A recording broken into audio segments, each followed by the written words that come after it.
Komið sæl, í þessu myndbandi ætla ég að fara aðeins yfir klukkuna í spjaldtölvunni okkar. Til þess að opna klukkuna þá ýtum við einfaldlega á klukkutakkann hér á heimaskjánum okkar og þá opnast skjár.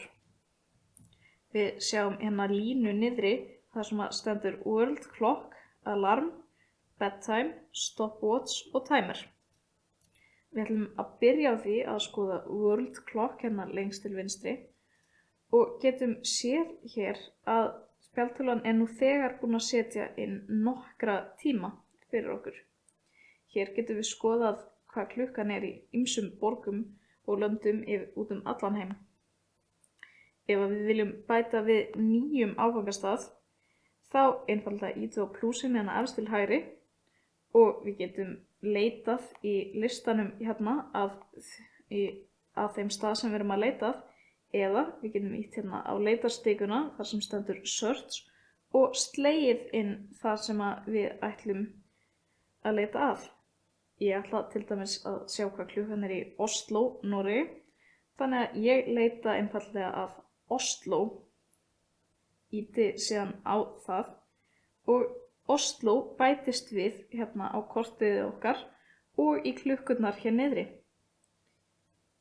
Síðan það bara komið og vistast í tækinu okkar, þannig að næst þegar við opnum World Clock þá getum við séð hvað klukkan í Oslo ásamt hinum borgunum. Næst ætlum við að fara og skoða hérna alarm eða vekjaraklukkuna. Til þess að bæta við vekjaraklukku þá förum við efst í hægra horni og ýtum á plúsin. Þá fáum við upp svona lista þar sem við getum valið þann tíma sem við ætlum að vakna. Ég ætla að vakna hérna klukkan 8:30 og dreg þá bara stikurnar með tölunum, sem sagt klukkutími vinstra megin og mínútur hægra megin, að þeim tíma sem ég vil vakna. Við getum ýtt hér á repeat ef við viljum endurtaka vekjaraklukkuna. Ég ætla að velja mér að hún endurtaki sig á hverjum mánudegi og miðvikudegi. Ýti síðan á back. Ég get valið mér hvað vekjaraklukkan á að heita hér í label. Ég get valið hvaða hljóð hún gefur frá sér þegar hún hringir í sound. Og ég get valið hvort að ég vilji blunda með því að ýta hérna á snooze. Ef að takkinn grár þá ekki hægt að snúsa, en ef hann grænn þá það hægt. Síðan ýti ég einfaldlega á save og vekjaraklukkan bætist við hérna hjá mér. Til þess að síðan slökkva á henni áður en hún hringir, þá ýti ég á græna takkann og þegar hann verður grár þá slökkt á henni. Næst ætlum við að skoða hérna bedtime, en það hjálpar okkur að vita hvenær við eigum að fara að sofa og spjaldtölvan minnir okkur á það. Þá ýtum við hérna á setup og veljum hvenær við vöknum. Ég ætla að velja 8:30, ýti á next og segi hvaða vekjaraklukku ég vil hlusta á, sem sagt hvaða hljóð, ýti á next, segi hvenær ég vil fara að sofa, ég ætla að fara að sofa klukkan 10, ýti á next og vil að ég ætla að gera þetta á mánudögum og miðvikudögum. Ýti á next og þá sjáum við þennan hring hér sem segir okkur hversu lengi við munum sofa. Klukkan minnir okkur síðan á þegar við eigum að fara í háttinn.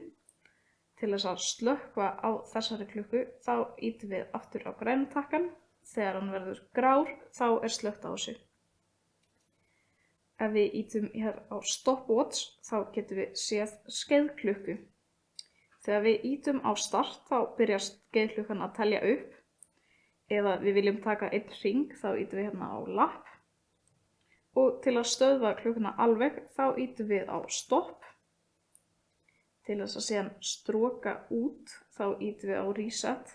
En ef við viljum byrja aftur frá sama tíma þá ýtum við á start aftur. Næst skoðum við timer eða niðurteljara og við getum valið hvenær klukkan okkar á að hringja. Þetta virkar sem sagt eins og hefðbundin eggjaklukka í eldhúsinu. ef að við stillum hérna á 1 tíma, 15 mínútur og 10 sekúndur, ítum síðan á start-takkan, þá sjáum við að hann byrjar að telja niður fyrir okkur. Við getum pásað þetta með að íta á pause og síðan resume til að halda áfram, eða einfaldlega íta á done og þá hringir klukkan ekki. Það var ekki meira með klukkuna að þessu en til að halda áfram að horfa á myndbönd og læra betur á ykkar iPad.